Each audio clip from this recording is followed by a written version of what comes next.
এবার বেনিয়া গ্রাম পঞ্চায়েত থেকে 100 জন তৃণমূল কর্মী তৃণমূল ত্যাগ করে আসিফ ইকবালকে সঙ্গে নিয়ে কংগ্রেসে আনুষ্ঠানিকভাবে যোগদান করলেন বহরমপুর জেলা কংগ্রেস নেতৃত্ব অধীর রঞ্জন চৌধুরীর হাত ধরে।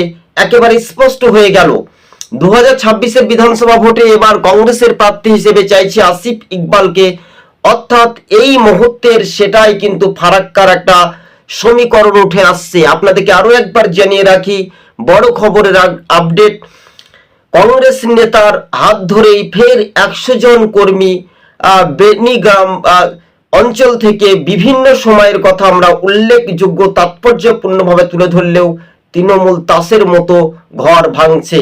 এই বেনিগ্রাম গ্রাম পঞ্চায়েতের মানুষজন আনুষ্ঠানিকভাবে তৃণমূল ছাড়লেন। কেন ছাড়লেন, কি কারণে, তাদের কি দুঃখের কষ্টে এবার তৃণমূল দ্বন্দ্বই ঘর ভাঙছে। তাই আসিফ ইকবাল আগামী দিনে কংগ্রেসের বড় একটা ভবিষ্যৎ উজ্জ্বল হতে পারে ফারাক্কা বিধানসভা থেকে, তা কিন্তু স্পষ্ট হয়ে গেল দর্শক বন্ধুগণ।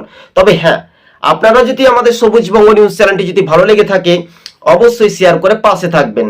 আপনাদেরকে আরো একবার জানিয়ে রাখি, এই মুহূর্তের সবচেয়ে বড় খবর, বিগ ব্রেকিং নিউজ, রাজ্য রাজনীতিতে এই তৃণমূলের বিরাট ভাঙন।